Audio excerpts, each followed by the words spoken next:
नमस्कार, उत्तराखंड बुलेटिन में आप सभी का स्वागत है। मैं हूं आपके साथ निशा शर्मा। आइए उत्तराखंड की तमाम खबरों पर एक नजर डालते हैं। सबसे पहली खबर डोईवाला से।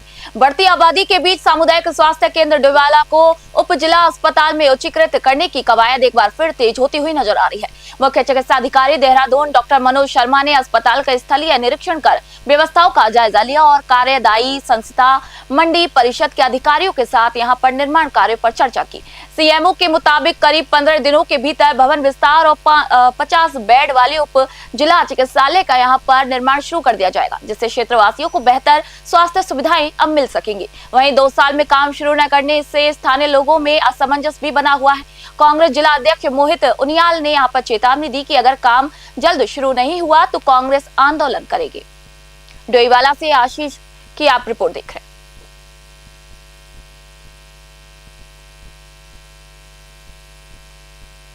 लोगों ने कई दिन आंदोलन चलाया था। लोकल क्षेत्र के लोग, सभी संगठन के लोगों ने मिलकर आंदोलन चलाया था इस सरकारी अस्पताल में। मगर जो हम लोग की मांग थी 50 बेड के अस्पताल की सुविधाएं देने की, और हमारी ये हमेशा हम लोग कहते थे कि रेफर सेंटर बन के रह गया, और अभी भी वही स्थिति है। कांग्रेस संगठन हमेशा से इसको लेकर आंदोलन करता रहा है, आवाज उठाता रहा है। हमारी यही मांग है कि अगर जल्द ही इस अस्पताल का उच्चीकरण नहीं किया गया तो हम लोगों को बड़ा आंदोलन खड़ा करना पड़ेगा। और मैं बोलना चाहता हूँ इन अधिकारियों को, इन सरकार को, कि ये जो अस्पताल है ये लाइफलाइन है इस पूरे डोईवाला क्षेत्र की। ग्रामीण क्षेत्र है, ग्रामीण पूरे दूर सुदूर क्षेत्रों से यहाँ पहुंचते हैं, इस अस्पताल में पहुंचते हैं, और जब वहां आके उनको एक इमरजेंसी फैसिलिटी भी नहीं मिलती है तो दुर्भाग्य है। और दुर्भाग्य क्षेत्र का इसलिए रहा है कि 2 मुख्यमंत्री इस क्षेत्र में रहे हैं, यहाँ के विधायक रहे हैं। माननीय त्रिवेंद्र सिंह रावत जी मुख्यमंत्री रहे हैं, माननीय निशंक जी मुख्यमंत्री रहे हैं। लगातार प्रयास किए जा रहे हैं, कई सारी चीजें आती है। जैसे बिल्डिंग डिमोलिशन में जानी थी यहाँ पे, तो उसकी परमिशन में थोड़ा सा समय लगा। उसके बाद सभी साथ बैठक जो हुई थी तो उसमें कुछ जो डीपीआर की कॉस्ट थी उसको लेकर के बात की, तो डीपीआर को रिवाइज करने के लिए बोला गया। वो काम भी जो है वो हो गया है। तो इसी क्रम में आज मेरे द्वारा यहाँ पे रखा गया था कि कार्य संस्था को बुलाया गया है कि हम विजिट कर लें और कहाँ पे जो अड़चने आ रही है उनको देख लें कि क्यों जो है इसमें समय लग रहा है। तो अभी कार्य संस्था भी यहाँ पे पहुँचने वाली है, तो हम विजिट भी करेंगे और कैसे इस काम को स्पीड अप हम कर सकते हैं। जो फॉर्मेलिटीज हैं ऑलमोस्ट पूरी हो चुकी हैं, और मुझे उम्मीद है कि शीघ्र ही हम इस पर कार्रवाई शुरू करेंगे। मेरे द्वारा निर्देश जो आज कार्य संस्था दे भी जाएंगे, तो इस शीघ्रता से जो है कार्रवाई करना शुरू करेंगे। ये 50 बेडेड जो है हॉस्पिटल बनना है। हालांकि अभी पदों का सृजन हमारे पास में नहीं आया, तो उपजिला चिकित्सालय में जो भी पद होते हैं सभी तरह के स्पेशलिस्ट उसमें होते हैं। तो 50 बेड की उपलब्धता होगी। इसमें हमारे पास ओटी भी होगा, डेडिकेटेड लेबर रूम भी होगा, 2 हमें ओटी मिलेगी, इसमें 50 बेड अलग से मिलेंगे, और सभी तरह की इसमें अल्ट्रासाउंड का कक्ष होगा, पैथोलॉजी का अलग से कक्ष होगा। तो सभी तरह की जो एक सुविधाएं जो चिकित्सालय में होती है वो हम लोगों ने कई दिन आंदोलन चला। खबर हरिद्वार से। हरिद्वार दिल्ली नेशनल हाईवे पर सोमवार सुबह अचानक घना कोहरा छा गया, जिससे दृश्यता बेहद कम हो गई। वाहन चालकों को भारी दिक्कतों का यहां पर सामना करना पड़ा। कई स्थानों पर विजिबिलिटी कुछ ही मीटर तक सिमट कर रह गई, जिसके चलते ड्राइवरों को हेडलाइट और फॉग लाइट जलाकर बेहद धीमी गति से वाहन चलाने पड़े। कोहरे का असर यातायात पर भी साफ तौर से दिखाई दिया और हाईवे पर गाड़ियों की रफ्तार भी धीमी हो गई। संभावित हादसों को देखते हुए पुलिस प्रशासन ने भी वाहन चालकों से यहाँ पर सुरक्षित दूरी बनाए रखने और सतर्कता बरतने की अपील की है। मौसम विभाग के मुताबिक सुबह और देर रात तक घने कोहरे की स्थिति बनी रह सकती है। हरिद्वार से तनवीर अली की रिपोर्ट आप देख रहे हैं।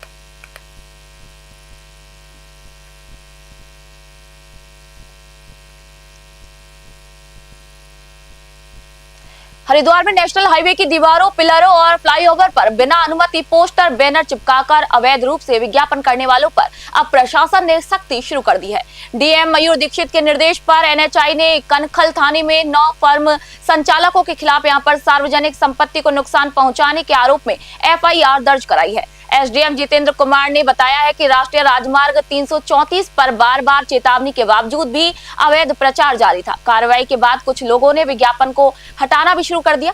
वहीं एनएचआई के मुताबिक दोष सिद्ध होने पर 1 साल तक की सजा और 10,000 रुपए का प्रावधान यहाँ पर है। हरिद्वार से तनवीर अली की रिपोर्ट आप देख रहे हैं।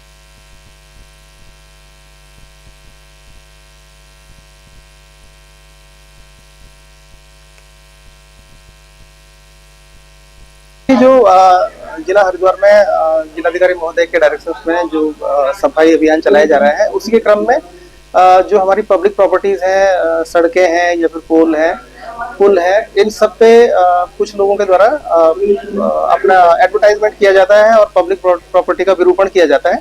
तो इसके तहत जो NH पे इस तरह की वॉल राइटिंग करके विरूपण किया गया था, उसके संबंध में NHAI के द्वारा थाना कनखल में एक FIR दर्ज करवाई गई है, जिसमें 9 लोगों के अगेंस्ट उन्होंने शिकायत दी है और उनके अगेंस्ट मुकदमा दर्ज हो गया है और ये पब्लिक प्रॉपर्टी डिफेसमेंट एक्ट के तहत किया गया है। तो इसमें क्योंकि FIR हो चुकी है तो इसमें पुलिस अग्रिम कार्रवाई कर रही है।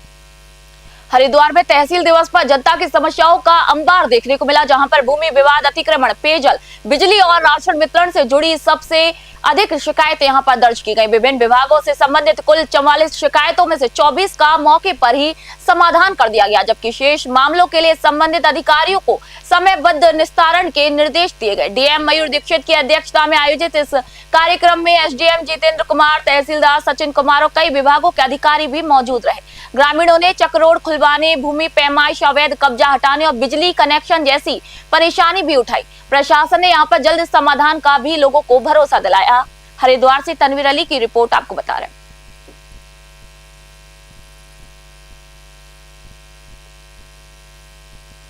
देखिए, तहसील दिवस हम लोग आयोजित करते हैं और इसमें आज हरिद्वार तहसील में तहसील दिवस का आयोजन किया जा रहा है। उसमें विभिन्न विभागों के अधिकारी प्रतिभाग कर रहे हैं और काफ़ी समस्याएं जो लोग लेकर आते हैं, भले वो पैमाइश से लेकर हों, सीमांकन से लेकर हों, अतिक्रमण से लेकर हों, पेयजल हो, राशन आदि के हैं, वो सभी समस्याओं को वहाँ सुना जा रहा है। अभी मेरे द्वारा भी प्रतिभाग किया जा रहा है उसमें, और तहसील दिवस की समस्याओं का मौके पर निस्तारण किया जाए, इसीलिए सभी अधिकारियों को भी मौके पर ही बुलाया जाए। देखिए, तहसील दिवस हम लोग हरिद्वार से खबर, भारत माता मंदिर में गुरुदेव स्वामी सत्यमित्रानंद गिरी महाराज की समाधि स्थल पर 3 दिवसीय भव्य धार्मिक समारोह का आज दीप प्रज्वलन के साथ शुभारंभ हुआ। मूर्ति स्थापना कार्यक्रम को लेकर मंदिर परिसर में श्रद्धा और भक्ति का माहौल बना हुआ है। इस खास आयोजन में पूर्व राष्ट्रपति रामनाथ कोविंद, महाराष्ट्र के मुख्यमंत्री देवेंद्र फडणवीस, पंजाब के राज्यपाल गुलाब चंद कटारिया और मध्य प्रदेश के उप मुख्यमंत्री राजेंद्र शुक्ला समेत कई गणमान्य हस्तियों के शामिल होने की संभावना है।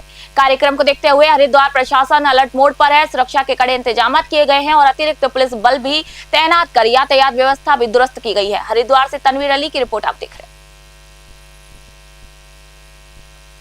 खबर आपको डोईवाला से बता रहे हैं, जहां पर क्षेत्र में अवैध जुआ और सट्टा कारोबार के खिलाफ डोईवाला पुलिस ने कड़ी कार्रवाई करते हुए एक आरोपी को रंगे हाथों गिरफ्तार किया। पुलिस ने गुप्त सूचना के आधार पर टीम गठित कर रेलवे स्टेशन क्षेत्र में छापेमारी की, जहां रेशम माजरी निवासी अमरदीप पुत्र जगदीप सिंह सट्टे की खाईबाड़ी करते हुए पकड़ा गया। तलाशी के दौरान उसके पास से सट्टा कारोबार से जुड़ी नकदी, सट्टा पर्चियां, कॉपी और पेन बरामद किए गए। पुलिस ने यहाँ पर आरोपी के खिलाफ संबंधित धाराओं में मामला दर्ज कर कानूनी कार्रवाई भी शुरू कर दी है। पुलिस का यहाँ पर कहना है कि अवैध सट्टा और जुए के खिलाफ अभियान लगातार जारी रहेंगे। डोईवाला से आशीष यादव की रिपोर्ट आप देख रहे हैं। खबर नैनीताल से, नैनीताल में राम मंदिर के बगीचा इलाके में पारिवारिक विवाद ने खौफनाक रूप ले लिया, जब छोटे भाई की बीमारी और आर्थिक तंगी के तनाव में बड़े भाई संदीप जायसवाल ने अपने ही भाई सोनू जायसवाल की हत्या कर दी। घटना 3 फरवरी की रात करीब 11 बजे हुई, जब गंभीर चोटों के बाद मृतक को अस्पताल लेकर जाया गया, जहां डॉक्टरों ने उसे मृत घोषित कर दिया। पुलिस ने 4 घंटे के भीतर संदीप को 32 बोर रिवॉल्वर और 2 जिंदा कारतूस के साथ यहां पर गिरफ्तार कर न्यायालय में पेश किया, जहां से जेल भेज दिया गया। आरोपी के खिलाफ हत्या और आर्म्स एक्ट के तहत मामला दर्ज किया गया और शव पोस्टमार्टम के लिए आगे भेज दिया गया। नैनीताल से ललित जोशी की रिपोर्ट आप देख रहे हैं।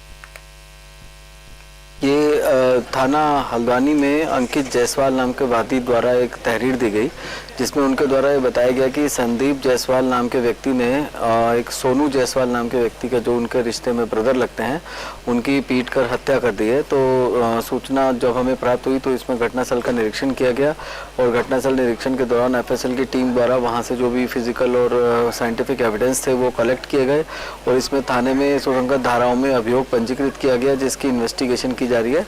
और इन्वेस्टिगेशन के दौरान जो अभियुक्त है उससे एक वेपन भी बरामद हुआ और 2 बुलेट भी बरामद हुए हैं, जिसके आधार पर उसमें भी एक पृथक से अभियोग उसमें पंजीकृत किया गया और उनकी अरेस्टिंग की गई है और इसमें आगे की इन्वेस्टिगेशन चल रही है। जो भी इसमें इन्वेस्टिगेशन में फैक्ट्स आते हैं उसके अनुसार इसमें अग्रिम कार्रवाई की जाएगी।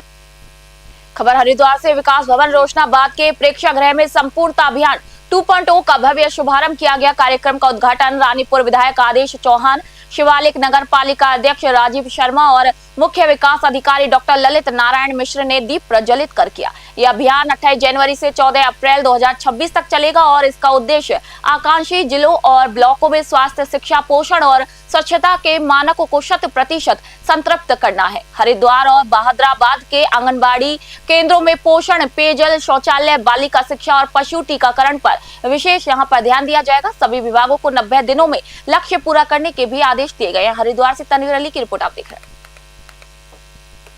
जो भारत को 2047 तक विकसित राष्ट्र बनाने का संकल्प लिया है, वो आज पूरे देश का संकल्प बन गया है।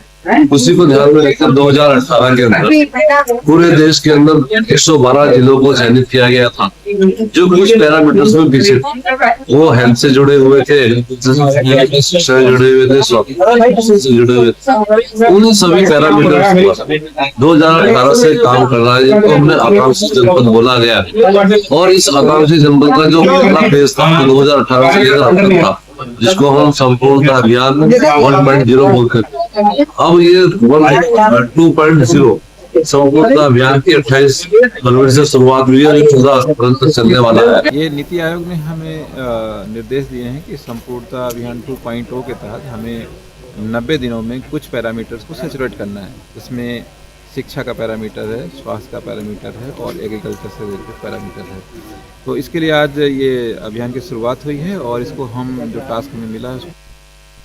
धर्मनगरी हरिद्वार के भारत माता मंदिर में ब्रह्मलीन पद्म भूषण स्वामी सत्यामित्र नंद गिरी महाराज की स्मृति में 3 दिवसीय समाधि और मूर्ति स्थापना महोत्सव का यहां पर विधिवत शुभारंभ दीप प्रज्वलन के साथ किया गया। पहले दिन कार्यक्रम में संत समाज और देश विदेश से आए श्रद्धालु शामिल हुए। पूर्व राष्ट्रपति रामनाथ कोविंद, महाराष्ट्र के मुख्यमंत्री देवेंद्र फडणवीस, पंजाब के राज्यपाल गुलाब चंद कटारिया और मध्य प्रदेश के उप मुख्यमंत्री राजेंद्र शुक्ला ने भी महोत्सव में भाग लिया।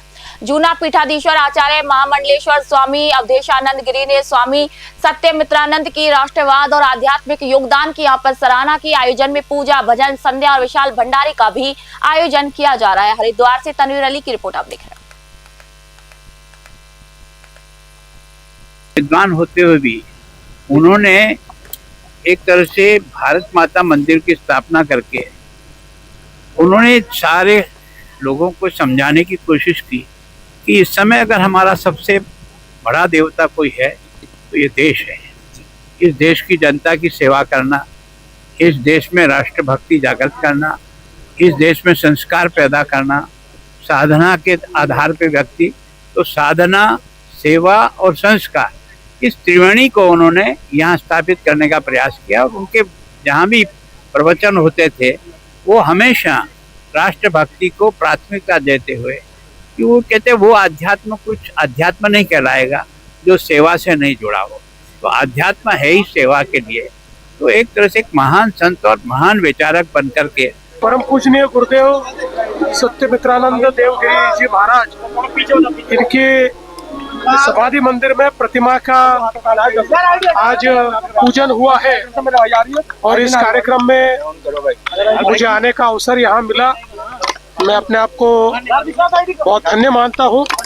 हम सभी जानते हैं उन्होंने भारत माता मंदिर की स्थापना की और उन्हीं के तत्वावधान में समन्वय परिवार जिस प्रकार से सभी समाजों को, सभी पंथों को साथ में लेकर समन्वय की भूमिका से हमारे सनातन विचार को आगे ले जा रहा है।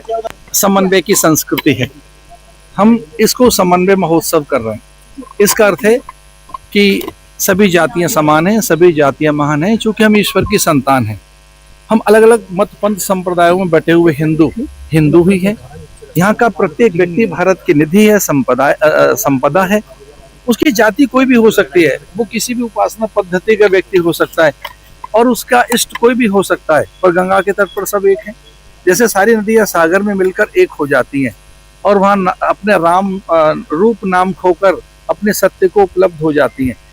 हम मूर्ति स्थापना समारोह के इस आयोजन में संस्कृति जागरण का कार्य कर रहे हैं। हिंदू एकता के लिए हम सामने आए हैं। हम ये कहना चाहते हैं कि अलग अलग जातियों बटा हुआ व्यक्ति हिंदू ही है। जिस दिन हिंदू अपने गौरव को, अपने स्वाभिमान को, अपनी निजता को, अपनी अस्मिता को, अपने अस्तित्व को और अपने सत्य को अनुभूत करेगा, तब वो भारत ही नहीं पूरे विश्व का नेतृत्व करेगा। विद्वान होते हुए भी उन्होंने एक तरह से भारत माता मंदिर की स्थापना करके उन्होंने सारे लोगों को। खबर डोईवाला से। डोईवाला में वन विभाग द्वारा 1 से 7 फरवरी तक वन अग्नि सुरक्षा सप्ताह मनाया जा रहा है और इसी क्रम में डोईवाला के लच्छीवाला वन रेंज में रोजाना कई जागरूकता कार्यक्रम आयोजित किए जा रहे हैं। रेंज अधिकारी मेधावी कीर्ति ने स्कूली छात्र छात्राओं और आम जनता को वनों के महत्व और आग से बचाव के यहाँ पर उपायों के बारे में जानकारी दी। गूलर घाटी स्थित राजकीय प्राथमिक विद्यालय में जागरूकता कार्यक्रम आयोजित किया गया। वहीं दूधली में छात्रों को वनों की सुरक्षा की शपथ दिलाई गई। जल्दी एनसीसी, एनएसएस और समाज सेवी संस्थाओं के साथ मॉक ड्रिल कार्यक्रम भी आयोजित किए जाएंगे। डोईवाला से आशीष यादव की रिपोर्ट आप देख रहे हैं। रेंज के अंतर्गत जैसे कि वन अग्नि सुरक्षा सप्ताह की शुरुआत हम कर चुके हैं और पूरा फरवरी हम इस पे गोष्ठी, mock drills, NCC cadets, schools के साथ और हमारे जैसे कि क्षेत्रों में ऑलरेडी वन अग्नि सप्ताह मनाए जा रहे हैं सुरक्षा के लिए, जिसमें हम लोगों से अपील कर रहे हैं। अभी तो पूरे क्षेत्र में बस एक प्रारंभिक तौर पर शुरू हुआ है, परंतु इसको हम एक मॉक ड्रिल के तौर पर एनसीसी कैडेट्स के साथ मिलकर एक बड़ा स्वरूप प्रदान करेंगे। मैं आप सभी लोगों से यही अपील करूंगी कि वन्य हमारे लिए अमूल्य है। आप इसको ये मत सोचिए कि ये सिर्फ आज है, ये हमारी आने वाली जनरेशन के लिए भी बहुत इंपॉर्टेंट है।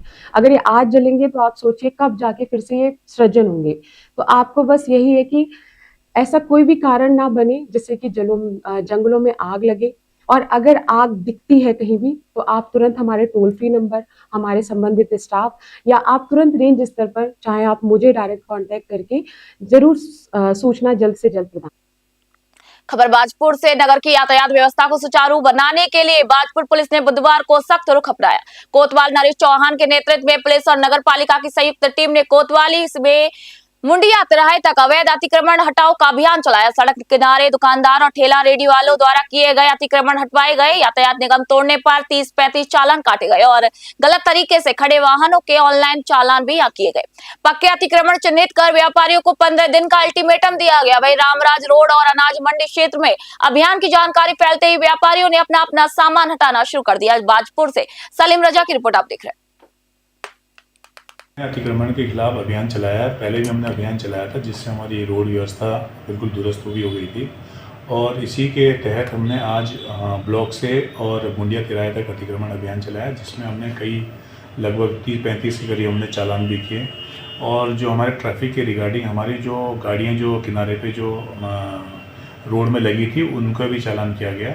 और जितना भी हमारा जो पक्का अतिक्रमण, कुछ अतिक्रमण ऐसा है जो कि पक्का अतिक्रमण है, उनमें उनको हमने 15 दिन का टाइम दिया है कि आप स्वतः ही इस अतिक्रमण को हटा लें। उनको 15 दिन का टाइम दे दिया गया है, अदरवाइज हम स्वयं इसको अतिक्रमण को हटा लेंगे। खबर हरिद्वार से। राज्यपाल गुरमीत सिंह बुधवार को हरिद्वार दौरे पर रहे और आपको बता दें कि प्रेस क्लब हरिद्वार द्वारा आयोजित राष्ट्रीय संगोष्ठी में यहां शामिल भी हुए। ये कार्यक्रम हिंदी पत्रकारिता के 200 साल पूरे होने के अवसर पर आयोजित किया गया था जिसमें पत्रकारों और साहित्यकारों ने भाग लिया। राज्यपाल ने यहाँ पर कहा कि हिंदी भारत की आत्मा है और इसके माध्यम से हर भाव को अभिव्यक्त किया जा सकता है। उन्होंने हिंदी पत्रकारों के काम की यहाँ पर सराहना करते हुए कहा कि वे प्रिंट, टीवी और डिजिटल मीडिया हर प्लेटफॉर्म पर सकारात्मक योगदान दे रहे हैं और समाज में जागरूकता फैलाने का काम कर रहे हैं। हरिद्वार से तनवीर अली की रिपोर्ट आप देख रहे हैं।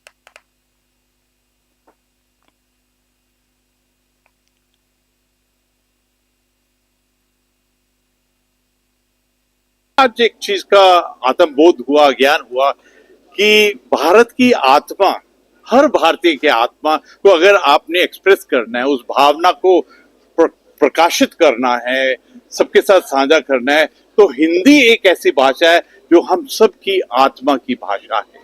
और मुझे ऐसा लगता है वो समय आ गया है जब हिंदी का एक पुनर्जागरण होना बहुत जरूरी है। वैसे तो 1920 से हिंदी पत्रकारिता ने बहुत अच्छा किया है। टेलीविजन जब 1990 में आया उस वक्त भी एक चैलेंज आया हम सब के लिए, प्रिंट मीडिया के लिए, खास तौर पर हिंदी पत्रकारिता के लिए।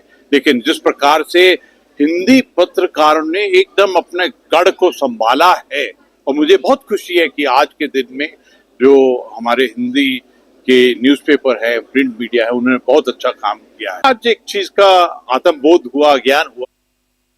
बाजपुर तहसील क्षेत्र के ग्राम महेशपुरा निवासी नरगिस पत्नी हसनैन अली ने जन सेवा केंद्र संचालक पर करीब 6,10,000 रुपए की ठगी करने का गंभीर आरोप लगाया। पीड़िता के मुताबिक लोन की रकम बैंक में होने के बावजूद संचालक ने बार बार मशीन पर अंगूठा लगवाकर रकम की डिटेल छिपाई और कई बार नगद राशि अपने खाते में ट्रांसफर कर ली। आरोपी द्वारा गाली गलौच और जान से मारने की धमकी देने की भी बात सामने आई है। बुधवार को पीड़िता ने एसडीएम कार्यालय के बाहर धरना दिया और कार्रवाई की यहाँ पर मांग की। पुलिस और प्रशासन की कार्रवाई पर अब सभी की नजर बनी हुई है। बाजपुर से सलीम रजा की रिपोर्ट आपको बता रहे हैं। मेरे पैसों का सर मैंने लोन कराया था तो उसके लिए जन सेवा केंद्र वाले ने मेरे चालाकी से अंगूठा लगवाता गया और पैसे निकालता गया और मेरे 9 महीने हो गए, सुनवाई नहीं हो रही है और जांच के लिए कई फेरी जांच कर ले, जांच में यह आ भी गया सब कुछ, फिर भी मुकदमा नहीं लिख रहे। और पुलिस चौकी दुराए पे इंचार्ज हैंगे विजय नाम के, उन्होंने 10,000 रुपये लेके के तेरा मुकदमा लिखवा दूंगा, फिर भी मेरा मुकदमा नहीं लिखा गया। सिपाही विजय सिंह। अब आप क्या मुझे इंसाफ चाहिए, मुझे मेरे पैसे मिलने चाहिए और वो गिरफ्तार होने चाहिए। क्या नाम है वो, सौरभ गौरव हो रही है, फिर जांच के लिए लिख दिया।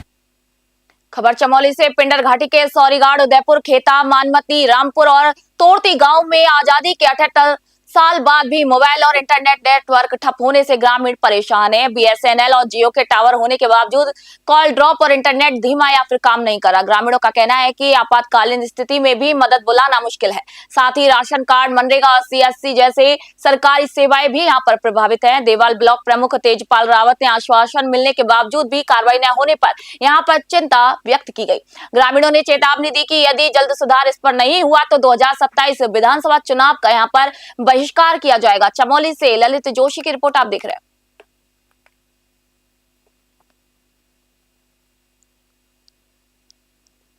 हरिद्वार में 16 फरवरी को प्रस्तावित राज्यपाल आवास घेराव को लेकर कांग्रेस ने अपनी कमर कस ली। रुड़की में कांग्रेस कार्यकर्ताओं के साथ बैठक करते हुए पूर्व प्रदेश अध्यक्ष प्रीतम सिंह ने भाजपा सरकार पर तीखा हमला बोला।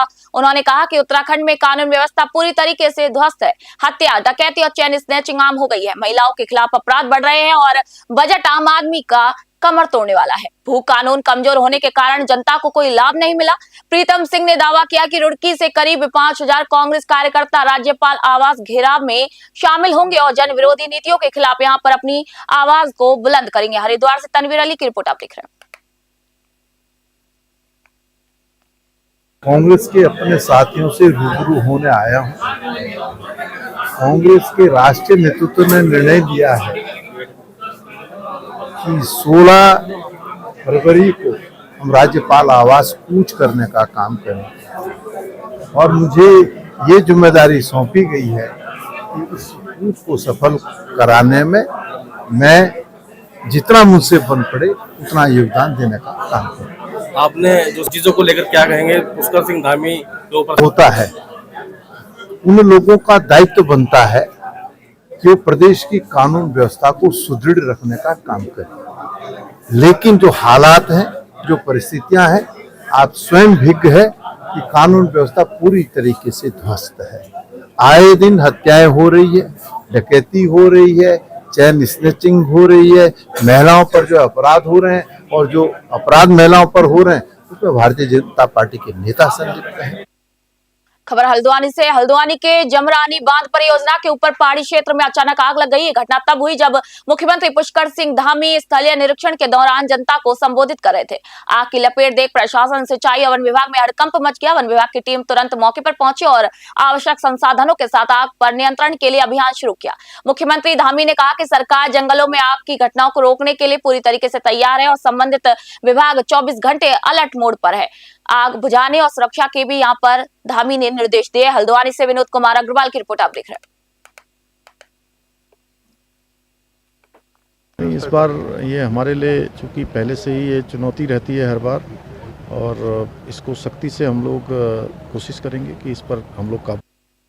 खबर हरिद्वार से। हरिद्वार पुलिस कप्तान एएसपी प्रेमेंद्र डोभाल ने बुधवार रात आदेश जारी करते हुए जिले के आधे से अधिक थानों और कोतवालियों के प्रभारी बदल दिए। इस आदेश के तहत 11 इंस्पेक्टर और 4 सब इंस्पेक्टरों को विभिन्न थानों में तैनात किया गया है। लक्सा, भगवानपुर, गंगनहर, श्यामपुर, रानीपुर, रुड़की और कनखल सहित कई थानों के प्रभारी बदल दिए गए। एएनटीएफ सेल बहादुराबाद, कानपुर और एसआईएस शाखा में भी बदलाव किए गए। पुलिस अधिकारियों के मुताबिक ये फेरबदल जिले में बेहतर कानून व्यवस्था और त्वरित कार्रवाई को सुनिश्चित करने के उद्देश्य से किया गया है। हरिद्वार से तनवीर अली की रिपोर्ट आप देख रहे हैं। खबर डोईवाला से। धर्मूचक गांव के किसान परमजीत सिंह काकू पिछले 25 सालों से मसालों की खेती का क्षेत्र में किसानों के लिए प्रेरणा बने हुए हैं। उन्होंने पारंपरिक खेती से हटकर मिंट, बेसिल, डील, पार्सले, धनिया सहित कई मसाले की फसलें उगाई, जिनकी लागत कम और मुनाफा अधिक है। उनकी फसल साल भर बाजार में बिकती है और लाल तप्पड़ क्षेत्र की कंपनी भी उन्हें खरीदने और सलाह देने में मदद कर रही है। काकू ने आधुनिक तकनीक और जैविक तरीके अपनाकर गुणवत्ता बढ़ाई है। उनकी सफलता से गाँव में किसानों में नई सोच और आत्मनिर्भर खेती की प्रेरणा बढ़ी है। डोईवाला से आशीष यादव की रिपोर्ट आपको बता रहे हैं। ये खेती मुझे करीबन 25 साल हो गए करते हुए, सन 2000 से कर रहा हूँ मैं। ये जो हमारे यहाँ की परंपरागत खेती जैसे गन्ना, गेहूँ, धान, उनसे थोड़ा हटके है। इसमें थोड़ा फायदा ज़्यादा है उससे, और जो हमारे यहाँ लोकल लेबर जो खाली रहती थी उसको भी काम मिला हुआ है। और ये हमारे जो जितने मिसालें हैं ये सब यूरोप कंट्री और अमेरिका वगैरह वहाँ जाते हैं सब। जितनी कंट्री हमारे पास धनिया, dill, parsley, thyme, marjoram, oregano, ये चीज़ हम बोते हैं। और वो बाकी हमारी जो कंपनी है फ्लेक्स फूड, उनको जिसकी डिमांड होती है वो चीज़ हमसे लगवाते हैं। हमारा जो कॉन्टैक्ट होता है वो फ्लेक्स फूड से होता है। फ्लेक्स फूड इनको प्रोसेसिंग करके बाहर के देशों में भेजती है, जैसे यूरोप के कंट्री हैं या अमेरिका वगैरह साइड में। खबर खटीमा से। उद्योग व्यापार मंडल चुनाव की मतगणना बुधवार देर शाम हंगामे बदल गई। कुछ प्रत्याशियों के समर्थक हार स्वीकारने कर अपना तफरी यहाँ पर मचाने लगे। स्थिति इतनी गंभीर हो गई कि उप जिलाधिकारी तुषार सैनी को अपने हाथों में डंडा लेकर भीड़ को शांत करना पड़ा। मतगणना रोक दी गई और शेष 3 मतपेटियों को सुरक्षित कमरे में रखकर सील किया गया। कोषाध्यक्ष पद की मतगणना पूरी हो चुकी थी। नगर के मुख्य चौक पर नाराबाजी के बाद प्रशासन ने मतगणना स्थल और मुख्य मार्गों पर कड़ी सुरक्षा व्यवस्था की। बीजेपी और कांग्रेस के नेता एक दूसरे पर पर आरोप लगाते हुए नजर आए। आपने खुद देखा खुलेआम गुंडागर्दी करी, बाहर के लोगों ने आके, जिनका कोई व्यापार मंडल से लेना देना नहीं था। निष्पक्ष चुनाव चल रहे थे। भाई साहब, मैंने इतने 6 साल से मेहनत करी है, पब्लिक मुझे पसंद कर रही है, तो मैंने पब्लिक के लिए काम करा है। मैंने मेहनत करी है। इन्होंने क्या करा, 25 दिन आगे पहले चुनाव लड़ने के लिए आ गए, तो क्या चुनाव जीत जाएंगे क्या? मैंने 6 साल से मेहनत करी है, अपना काम करा है, लोगों पब्लिक के लिए काम करा। आज ये हारने के कगार में, तो ये खुलेआम गुंडागर्दी, खुलेआम पता नहीं कौन लोग हैं, और मैं मतलब जबरदस्ती इस तरह की हरकतें करना, बाहर के व्यापार मंडल से इन लोगों को क्या लेना देना? भाई हमारे व्यापारी को चुनो। मैं देखिए, ये जो है निर्णय चुनाव समिति जो संचालन समिति है, ये निर्णय लिया कि क्योंकि सिचुएशन थोड़ा आउट ऑफ हैंड पे जा रही थी और प्रॉपर व्यवस्थाएं भी नहीं थी, तो इसी वजह से अभी के लिए उन्होंने मतगणना रोकने का डिसीजन लिया। तो चुनाव समिति नहीं करनी कि प्रशासन कहता है ऊपर से फोन आया और चुनाव कैंसिल कराना है। चुनाव समिति पे दबाव बनाया और चुनाव समिति के सारे लोग चाहते थे कि काउंटिंग हो, लेकिन कांग्रेस समर्थित या जो निर्दलीय थे वो चुनाव जीत रहे थे और जो भारतीय जनता पार्टी ने जो चुनाव लड़ाए थे वो हार रहे थे, इसलिए जो है जबरन चुनाव कैंसिल कराया गया। ये लोकतंत्र की हत्या की प्राथमिकता है जो स्पष्ट आज दिखी है। प्रशासनिक अमला जो यहाँ आया था वो वही प्रशासनिक अमला है जो परसों जो है अशोक फार्म में बिना किसी सरकारी आदेश के, बिना कोर्ट के आदेश के भूमाफियाओं के साथ जमीन जुतवा रहा था। और मैंने खुलेआम यहाँ के उप जिलाधिकारी और प्रशासन को कहा है कि सरकार बदलेगी तो जो तुमने किया है उसकी सजा तुम्हें जरूर देंगे, तुम्हें छोड़ेंगे नहीं। और इस बात को मैं आज फिर आपके माध्यम से कहना चाह रहा हूँ, ये भ्रष्ट अधिकारी हैं, ये इसी उत्तराखंड में नौकरी करेंगे, लेकिन जब सरकार बदलेगी, समय बदलेगा, इन्होंने जो पाप किया है उसकी सजा इन्हें हम जरूर देंगे। सुनने में आया है कि व्यापार मंडल की जो संचालन समिति है उसके द्वारा कई बार शिकायत करने के बाद भी जो प्रत्याशी हैं वो सारे प्रत्याशी ने इसमें शिकायत दर्ज करा रहे थे कि चुनाव में धांधली हो रही है, लेकिन उसके बावजूद भी चुनाव संचालन समिति द्वारा उनकी एक भी नहीं सुनी गई, जिसका प्रति उनमें आक्रोश भी था। और उसके बाद जब काउंटिंग स्टार्ट भी हो गई, उनका मतलब उनको भी लगा कि चलो जो भी हुआ सो हुआ, उसमें भी वोटों की गिनती में बड़ा कोई परिवर्तन आ रहा था, जिस वजह से इतना सब ये तमाशा हुआ है। और इसमें तथाकथित कुछ कांग्रेस के नेताओं का भी एक हाथ है कि जो चाहते हैं शहर में बदअमनी हो, और उसके लिए उन लोगों ने पूरा प्रयास किया। तो हम कहना चाहते हैं कि व्यापार मंडल का एक छोटा सा चुनाव है, इसमें इस तरीके की हरकत जो कांग्रेस ने द्वारा की गई वो नहीं करनी चाहिए थी। लेकिन आज का चुनाव ना इतिहास का सबसे गंदा चुनाव हुआ है। शुरू से ही सुबह से धांधली और गुंडागर्दी, मैं दिन भर इनसे लड़ता रहा। ये सुनियोजित तरीके से मैं प्रत्याशी था, सुनियोजित तरीके से मुझे हराने के लिए उन्होंने दिन भर प्रयास किए और मैं दिन भर धांधली, ऐसा चुनाव जो। खबर हरिद्वार से। मनसा देवी पहाड़ियों पर भूस्खलन की रोकथाम और प्रभावी प्रबंधन को लेकर यूएलएमएमसी की टीम ने अंतर्राष्ट्रीय विशेषज्ञों के साथ स्थलीय निरीक्षण किया। ये कार्यक्रम यूएलएमएमसी, विश्व बैंक और नॉर्वेजियन जियोटेक्निकल इंस्टीट्यूट एनजीआई द्वारा आयोजित अंतर्राष्ट्रीय प्रशिक्षण का हिस्सा था, जिसमें भारत, नेपाल और भूटान के प्रतिभागियों ने भाग लिया। निरीक्षण में ढाल स्थिरता, जल निकासी और भूस्खलन जोखिमों का आकलन किया गया। यूएलएमएमसी के निदेशक डॉक्टर शांतनु सरकार ने निरीक्षण का नेतृत्व किया। विशेषज्ञों ने यहाँ पर वैज्ञानिक जांच और स्थल विशिष्ट भूस्खलन न्यूनीकरण उपायों पर जानकारी साझा की। विभिन्न विभागों के अधिकारी भी यहाँ पर मौजूद रहे। हरिद्वार से तनवीर अली की रिपोर्ट आपको बता रहे हैं।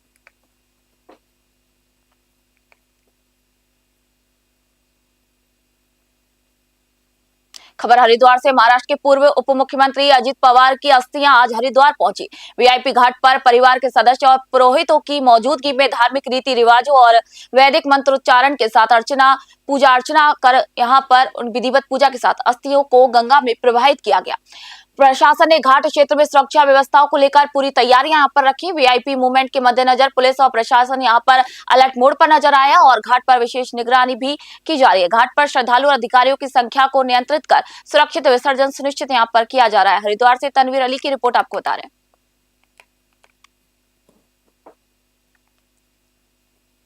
खबर दिनेशपुर से। दिनेशपुर नगर पंचायत में आज अध्यक्ष प्रतिनिधि काबल सिंह विर्क ने प्रेस वार्ता आयोजित कर नगर पंचायत के विकास कार्य और सभासदों के साथ मतभेदों पर अपना पक्ष रखा। काबल सिंह विर्क ने कहा कि 4-5 सभासद विकास कार्यों में बाधा डाल रहे हैं और भ्रष्टाचार के आरोप निराधार है। उन्होंने डीएम और एसडीएम से निष्पक्ष यहाँ पर जांच की मांग की। प्रधानमंत्री आवास योजना, पार्क निर्माण, तालाब सौंदर्यकरण, सड़क निर्माण और शमशान घाट से जुड़े कार्य प्रगति पर है। काबल सिंह विर्क ने सभासदों से आपसी मतभेद भूलकर मिलकर काम करने की यहाँ पर अपील की और जनता का भी आभार व्यक्त किया। दिनेशपुर से राहुल विश्वास की रिपोर्ट आप देख रहे हैं।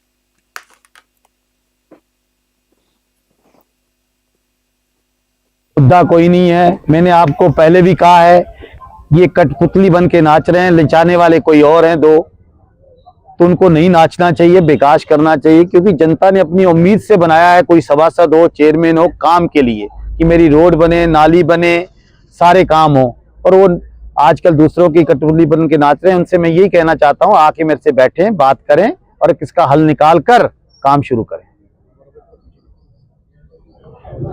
तो सविता बरागी जी का फर्जी हस्ताक्षर मार के इन्होंने विज्ञापन एसडीएम साहब को दिया था, जिलाधिकारी महोदय को, पर वो सविता अधिकारी जी की मोहर भी नहीं है, दस्तखत भी नहीं है। एसडीएम साहब को दिया है विज्ञापन, उसके बाद जांच चल रही है, जांच के बाद ही पता चलेगा। जिम्मेदार सभासद लोग। देखिए, ये गलत हुआ है, जो जांच करने वाले ने गलत किया है। एक बार में 5 मकान आए और 3 मकान एक ही परिवार के हैं, ये अच्छी बात नहीं है। धन्यवाद आप सभी लोगों का। मेरा यही कहना है कि उस दिन जब ये लोग सभासद सभी लोग मेरे कमरे में आए, तो उसमें सभासद कम थे, सभासद प्रतिनिधि ज़्यादा थे। तो उनके द्वारा बहुत सारी एक लाइव फेसबुक पर भी किया गया। मैंने उनका, क्योंकि ज़्यादा मैं विरोध करने पे ध्यान नहीं देता हूँ, मेरा यही रहता है प्रयास की समस्याओं को सुलझाया जाए और बात की जाए। वो उनके द्वारा जो क्वेश्चन किए गए, मेरे वहाँ भी उनको आंसर दिए गए। ये आपस की इनकी लड़ाई में मैं ज़्यादा कुछ नहीं कहूँगा, मगर ज़रूर जनता का यहाँ पर विकास में अवरोध हो रहा है। अगर सभी सभासद लोग साथ में बैठकर, चेयरमैन साहब के साथ बैठकर कोई बोर्ड मीटिंग में अपने प्रस्ताव रखते हैं, हमारा काम उसको एग्जीक्यूट करने का है। इसी के लिए शासन ने हमको यहाँ भेजा है। अगर सभासदों द्वारा सहयोग दिया जाएगा, माननीय अध्यक्ष महोदय द्वारा हमें कुछ निर्देशित किया जाएगा, तो ज़रूर हम जनता के लिए बेहतर। उत्तराखंड बुलेटिन में फिलहाल इतना ही। नई अपडेट और जानकारी के लिए देखते रहे न्यूज़ 21 में निशा शर्मा। फिलहाल आप सभी से इजाजत चाहती हूँ।